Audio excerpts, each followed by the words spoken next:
October 14th, 1943, 26,000 feet above Schweinfurt, Germany. The sky is burning. Not with fire, not yet, but with tracers red, green, and white streaks, clawing upward like fingers of death. Inside a shaking aluminum fuselage, Staff Sergeant Maynard Snuffy. Smith grips his oxygen mask tighter as the aircraft lurches violently. The sound is deafening, engines roaring, metal rattling, and then, boom, flak explodes just off the wing. The plane jerks, hard. Somewhere behind him, a man screams. You can almost feel it, the freezing air slicing through the cabin, the smell of oil and hot metal, the taste of fear that sticks to your throat. This is not a fortress. This is a target. Months earlier, German fighter pilots had a different name for these American bombers.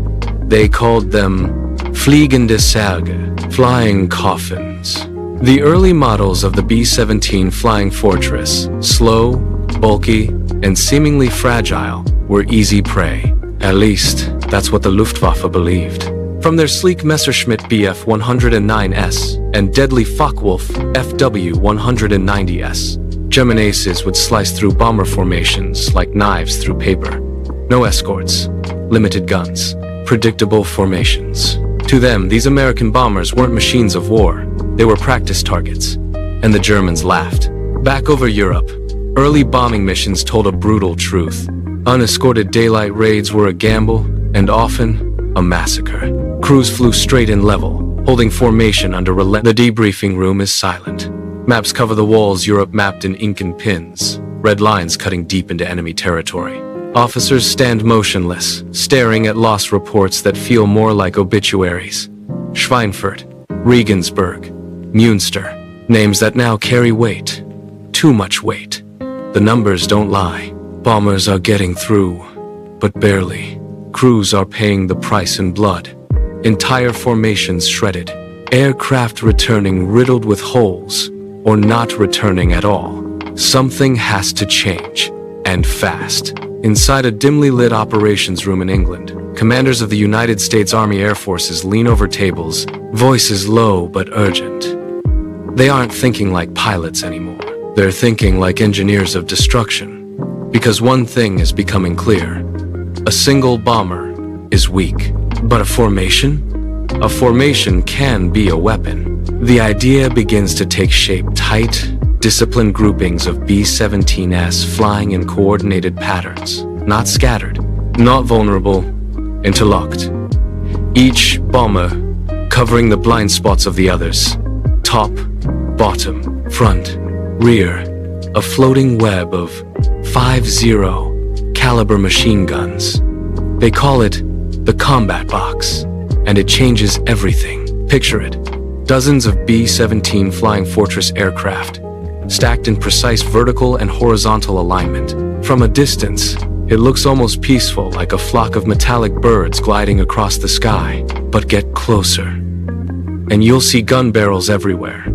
Weighs December 24th, 1943, somewhere over the North Sea. The sky is a dull, endless gray. Below, the water stretches into nothingness. Above, a ceiling of clouds hides whatever waits ahead. Inside the lead bomber, the pilot checks his instruments again. Steady, too steady. That kind of calm never lasts. Behind him, the formation stretches for miles, dozens upon dozens of B-17 Flying Fortress aircraft, engines humming in perfect rhythm. But something is different today. Something new. Off the right wing, just beyond the formation, you see them. Sleek, fast, silent hunters. Not bombers, fighters. For the first time, deep into enemy territory, the bombers are not alone. The arrival of the P-51 Mustang changes the rules of the war in the air. Completely. Powered by a Rolls-Royce Merlin engine, capable of flying farther than any escort before it. The Mustang isn't just fast. It's relentless. It can stay with the bombers, all the way in, all the way out. Before this moment, American bombers had a deadly window of vulnerability. Fighters like the Republic P-47 Thunderbolt could escort them part of the way, but eventually, fuel forced them to turn back. And that's when the Luftwaffe would strike, like clockwork. But now, that window is closing. German radar operators detect the incoming formation, bombers, and something else. They scramble fighters immediately.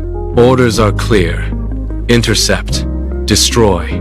No hesitation. High above Germany, a formation of Messerschmitt Bf 100. February 3rd, 1945. 25,000 feet above Berlin. The city disappears beneath the clouds.